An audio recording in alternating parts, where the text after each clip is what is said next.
Roguelike games are everywhere. This genre of high-risk, high-reward gameplay with lots of choice and on-the-go build crafting is very popular. I have played 4 games this year alone that have roguelike in the description. Some made by larger, well-known developers with a proven track record, and others from small, aspiring indie devs with less than 10 people. I was given the chance to play an early access build of the upcoming Dragon is Dead, a hack-and-slash roguelike developed by Team Suneat. The presentation is fantastic, with a dark fantasy world brought to life by gorgeously detailed pixel art, orchestral music, and crunchy sound that immerses you instantly. Their biggest inspiration is Diablo and Castlevania.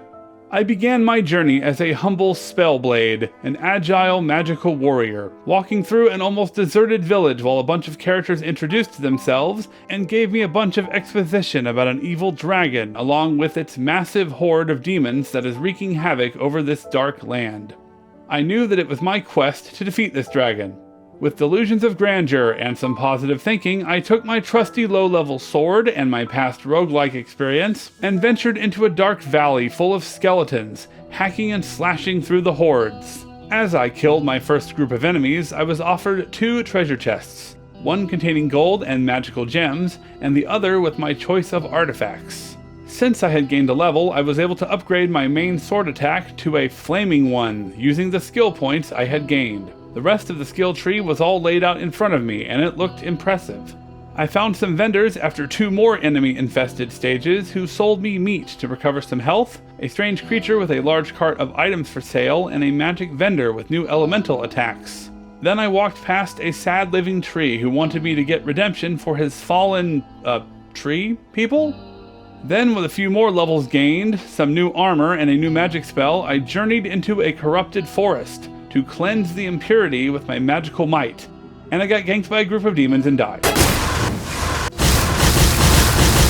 I ended up in a cave with a giant rune MacGuffin, revived but now grounded in a painful reality. I trekked through the village again. As I made my way back to the Valley of Skeletons to give it another go, everyone wanted to talk to me. They told me about how their day went and that their kid made the honor roll. No, of course not. They told me more about how crappy everything is with the evil dragon. But some of them offered armor and weapons, upgrades, and other opportunities for me to be better equipped for the journey ahead. After talking with some of these new friends, I equipped some armor and weapons that I had left over from my failed attempt and jumped back into the fray.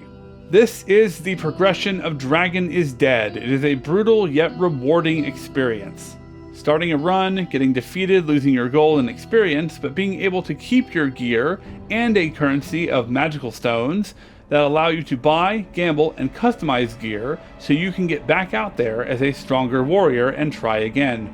You will find and buy artifacts which have synergies that can give you bonuses if you equip similar ones. Soul gems that give you stat upgrades for more potions to more damage. And the skill tree, which is pretty big and gives you a lot of options, and it's different per character. If you do defeat a boss, then you will get a rune that you get to keep, and this adds even more build options. So far, I've only played the Spellblade and a little bit of the Berserker, but there will be more classes added as the game continues its development cycle. Even in this early access version, there is more than enough character building to keep players occupied. My first few hours with the game, though, were a bit rough. I died quite a lot.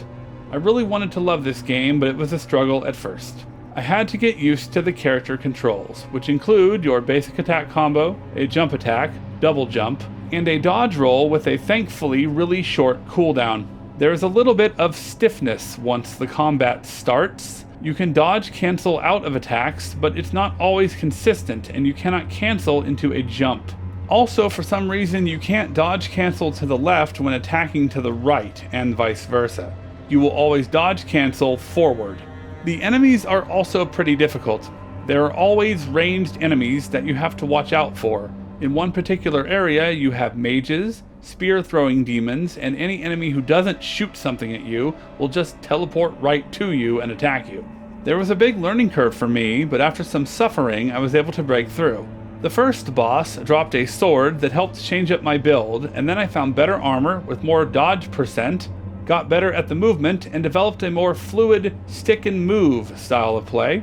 I found some ranged attack spells and a defensive shield spell that gave me some defense. Every time I died, I got better and kept thinking about how much I wanted to approach my next build. Overall, Dragon is Dead has a robust RPG build crafting system with lots of loot, amazing art and presentation, and despite some flaws, an engaging combat system. Even though it provides a really tough challenge, you will improve and get better as you work on your game.